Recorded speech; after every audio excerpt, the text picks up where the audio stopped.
going to talk about a little bit before the oil boom, because in order to understand how we ever got the oil boom, we have to know about this man, Jobe Moses.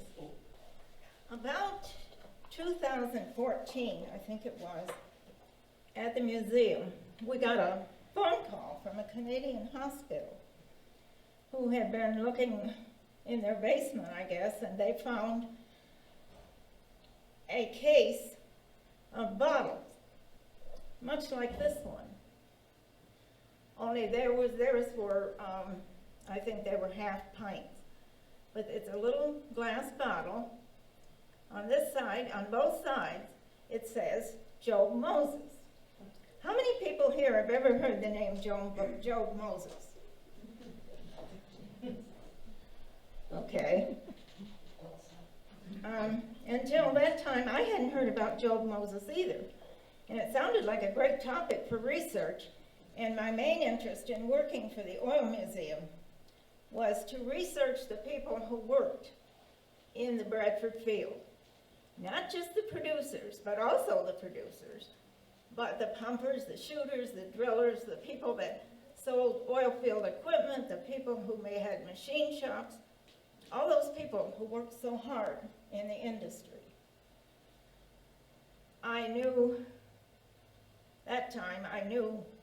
that the first well in Pennsylvania had been drilled in Titusville in 1859.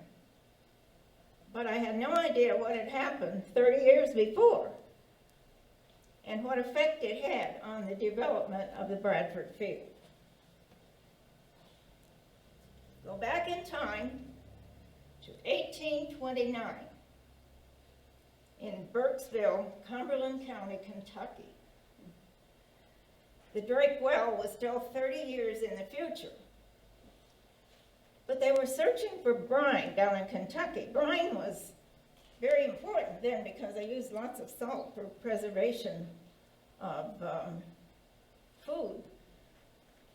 And they were drilling a well on a farm along the Rennex Creek, which emptied into the Cumberland River. And the well was an early gusher, but it wasn't salt water. It was drilled to a depth of 181 feet using a spring pole rig, and the well came in on March 11th, 1829. The drill bit and the rope were shot out of the well. The oil spewed up into the trees, into the creek, into the Cumberland River, caught fire, burned for 3 weeks. That was the end of the salt well. Between 1829 and 1860, this old American well is estimated to have produced 50,000 barrels of oil. In the 1840s, a lot of it ended up in Pittsburgh, where a druggist named Samuel Keir sold it as medicine or refined it into lamp oil. It wasn't unusual that brine wells had produced a mysterious grease that no one wanted and didn't know what to do with. Can anybody guess what they did do with it? They threw it in the creek. Exactly. Even Samuel Keir himself, who had brine wells, he participated in throwing it in the creek until one day he looked at it and decided that maybe this could be used for something. So he began to bottle it and sold it as a medication in his drugstore. And he used a still and refined it into lamp oil, and he's considered to be one of the early oil refiners. Okay.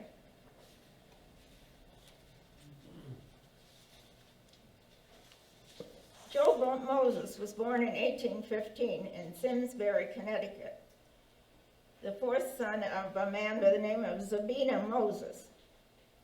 They moved to Marcellus in 1816, and his father was engaged as a forger of plow irons. He made a lot of money, and at the end of his life was working 450 acres of land. Jobe graduated from school in Marcellus and took a job as a teacher at a school in Skaneateles, and later became superintendent of schools in Marcellus. And it seems that Jobe's future was to be an educator, not an oil man. In 1841, at the age of 26, Jobe married Frances Ann Greenman, a former student. And this is where I think he got off track as an educator. Because I have an old contract and a teaching contract. And they weren't allowed to fraternize with their students, much less marry them. And I think that, maybe he was asked, I'm not sure. It's just a theory I have. But by 1848, Jobe was now a druggist and a purveyor of patent medicines, and it's listed as such in the 1850 census. In 1852, Jobe and his family moved to Auburn in Cayuga County, New York, and opened a drugstore and patent medicine business with a man named Charles Tuttle. Tuttle and Moses, he's listed in the 1857 Auburn City Directory, had secured the general agency for the American medicinal oil in New York, Michigan, and Canada West. And the medicine advertised as a cure-all was the crude oil from Burkesville, bottled with a fancy label and a price of $1. Jobe had bought the well in Burkesville, purchased it, deepened it to 400 feet, put a pumping rig on it, and produced 5 to 6 barrels of greenish amber crude per day, and then had it sent to him. The bottle was recommended for colic, rheumatism, consumption, burns, scalds, fresh cuts, and old sores, for humans and horses. The dosage was 1 teaspoon 3 times a day, or for desperate cases of colic, a half a cup. Oh my goodness.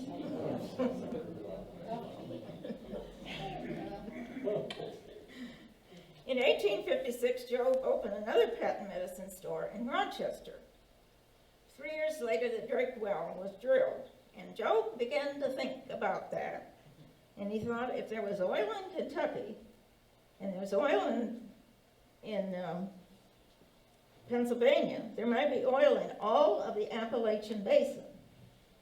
So, the Appalachian Basin runs from Alabama north to New York, includes Ohio and Virginia and all of that. He figured that maybe, just maybe, he might find oil in New York. So by then, in 1862, he was living on Staten Island, and he had a patent medicine business in a factory in New York City. And I think that's when he made his bottle. His wife died in 1864. Now, that same year, down in Limestone, there were 3 men, Henry Renner, James Nichols, and Daniel Smith, and they had leased 1,000 acres and began to drill a well.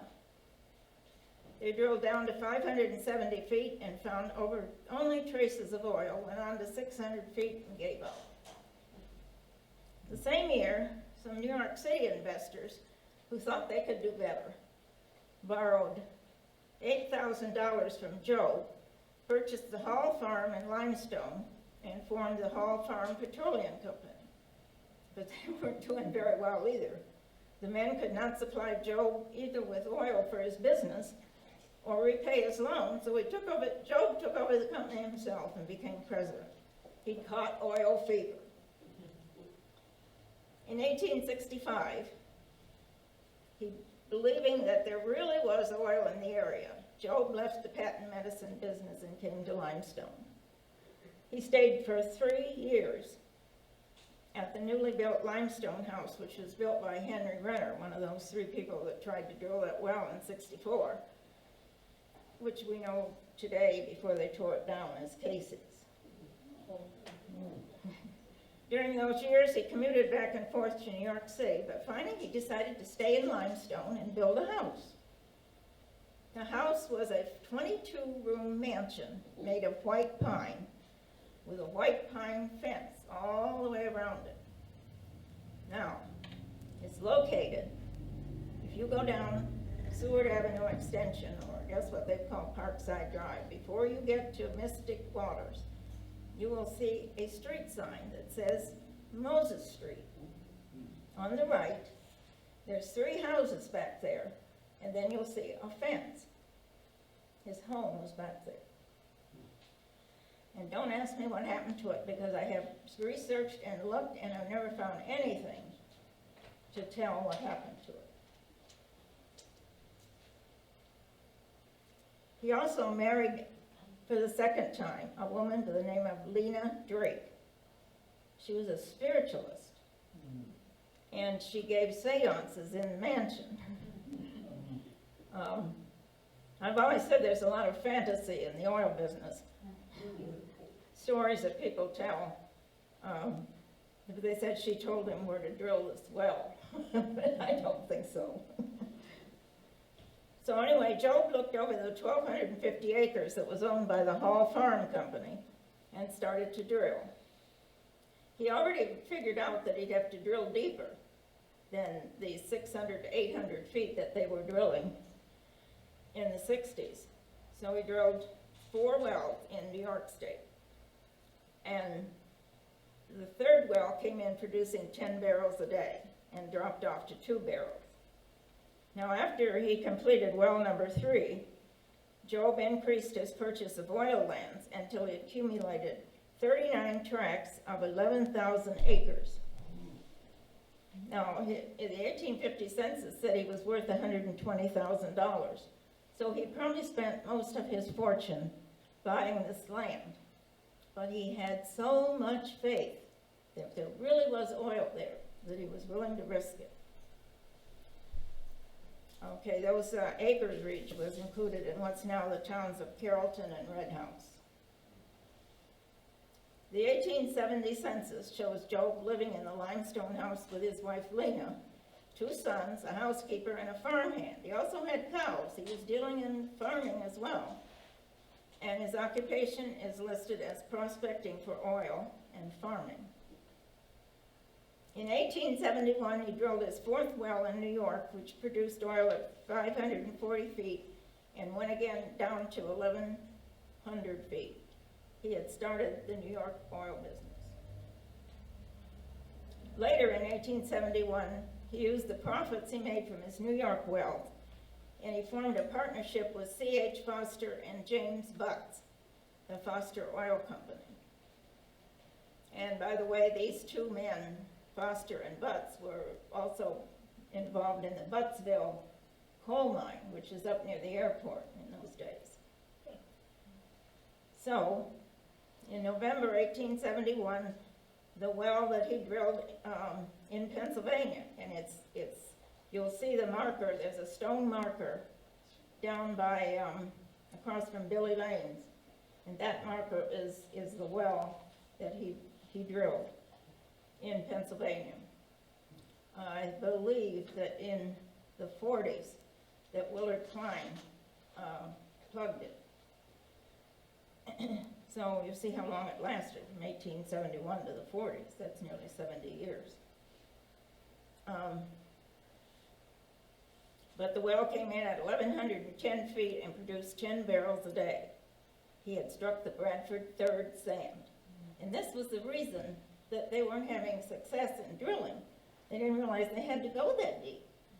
And they didn't in Kentucky, and they didn't in Titusville.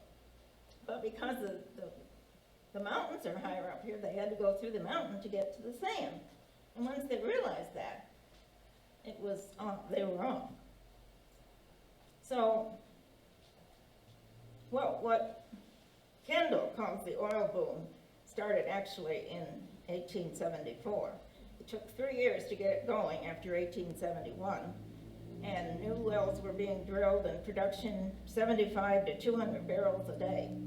And the land, which had sold for 6 1/4 cents acres in 1863 increased to $1,000 an acre. People poured in the area looking to become rich.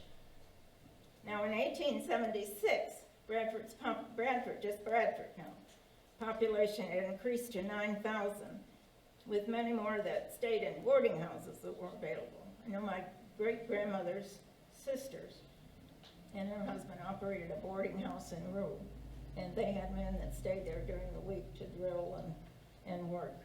And there's a lot of stories that they used to tell about that boarding house. One of them they told about was they had to bake bread every night for the men's breakfast. And my great aunt was going away for some reason, and so she told her niece that she had to bake the bread. So she went out and she was all excited because they had entrusted her to break the bread. And she did it, and the next morning it didn't rise. She forgot to put the yeast in.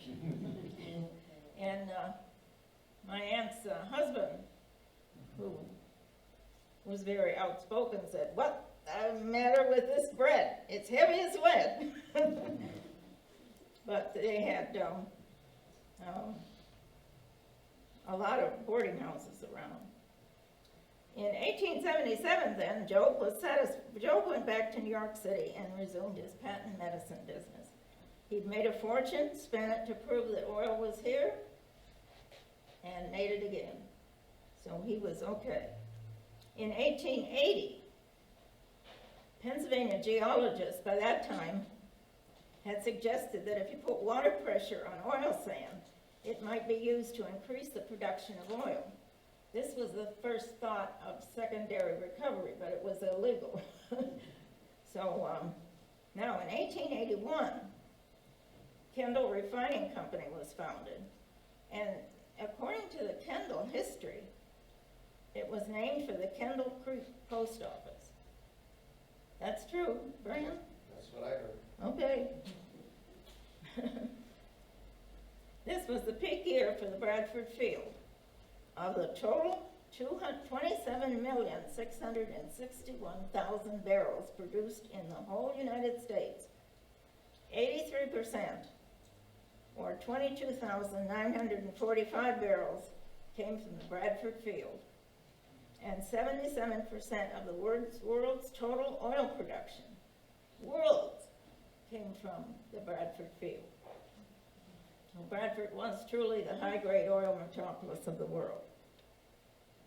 In 1885, by then they were pumping older wells, and less new ones were being started, and production fell to 10,564 barrels. In 1901, oil operators had discovered that water finding its way into the oil sand from abandoned wells increased production of the adjacent oil wells, but it was still illegal. 1906 was the low point in production. Only 2,022,000 barrels were produced. By 1910, production was increasing again, because what do you suppose they were doing? Illegal water flooding. 1920, the Bradford crude was the highest price in history at $5.97 a barrel. Now that doesn't sound like much, but in 1920, that was a great amount.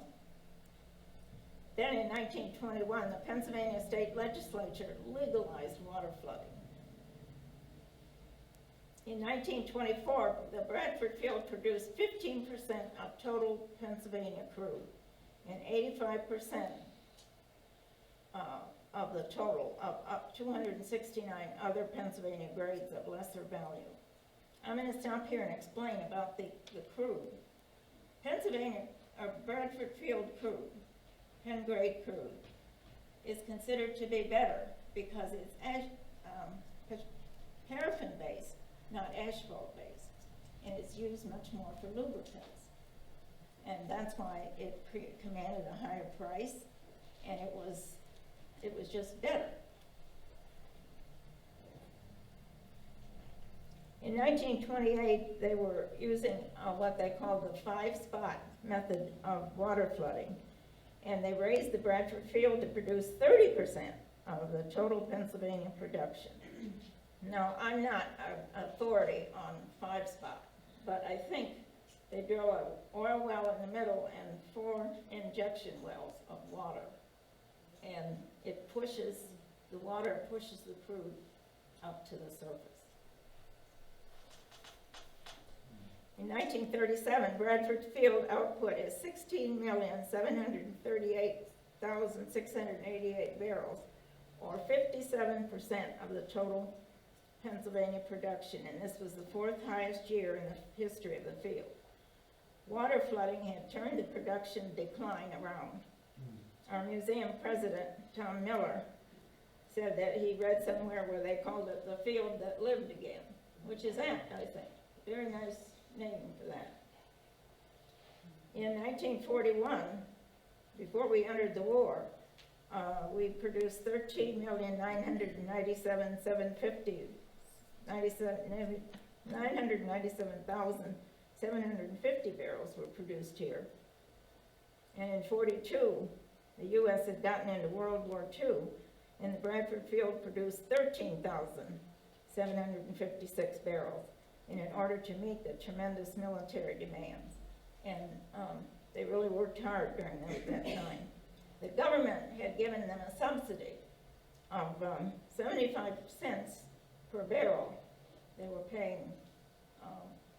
So the price ran around $5.75 per barrel. And they got that subsidy until 1947.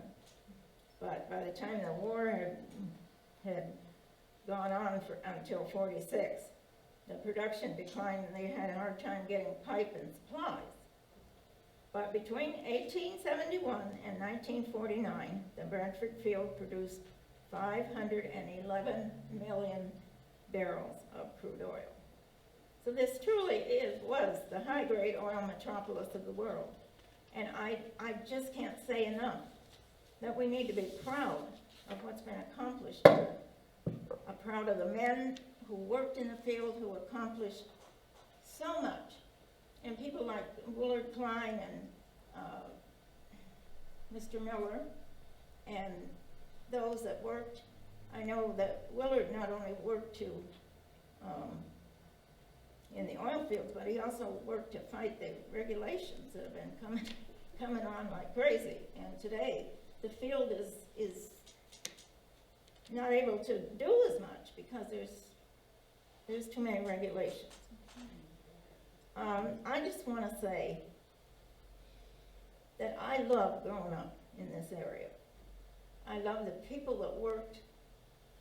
I used to sit and listen to them talk, and I learned a lot of things from them. There was just one hitch in my growing up. My dad had a book on his bookshelf, and it was called When the Oil Wells Run Dry. And I was just a little kid, and I look at that book and think, is that going to happen? My dad loves working in the oil business. What happens if they run dry? So I spent a lot of time worrying about that till I figured they weren't going to run dry. Everything was fine. But I just hope that as we celebrate this anniversary, that you will acquire a new respect and good feeling about this area, because it's done so much for Pennsylvania, for the United States, and for the world. And we should be proud that we lived here. And if anybody has any questions, I'll be glad to try to answer them.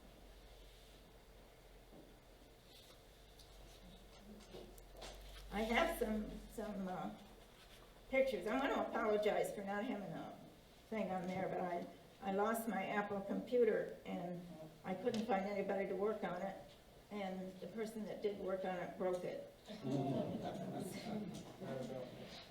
So I couldn't make any PowerPoint. And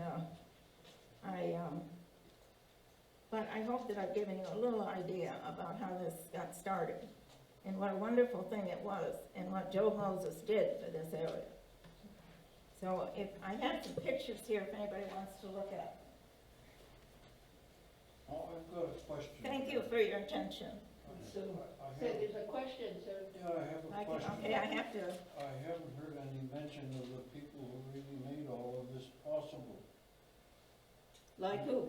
It was all the surveyors. Oh, the surveyors, yes, The they did, surveyors, yes, yes. they did a lot too. You know, I was trying to think of all the different, people that worked. If you go into the census, from 1850 on to 1940, it will tell what everybody's, occupation was. And you could just go down there and see just about everybody worked in the oil business in some way. Surveyors, pumpers, shooters, roustabouts, machine shops, whatever. Were you a surveyor? Well, yes. Well, that's wonderful. Did you have your own business? No, I just defaulted into one via my education. Mhm. But as a young boy, I worked for Paul P. Lyon, whose father, and he is on all of the oil maps at the courthouse. They surveyed everything. We have some of the Paul Lyon maps out at the museum. Oh, yes, Yes, yes. he got everything down to the quarter of an inch. Yeah, he was a wonderful map maker. Well, you see, my point is that people used to drill 10 feet away from their boundary, you see. If there was a good well on somebody else's property, you tried to drill right next to it, you see. And so that depended on the goodness of the survey. Yes, it did. Yes. It was a very important job. Thank you, sir.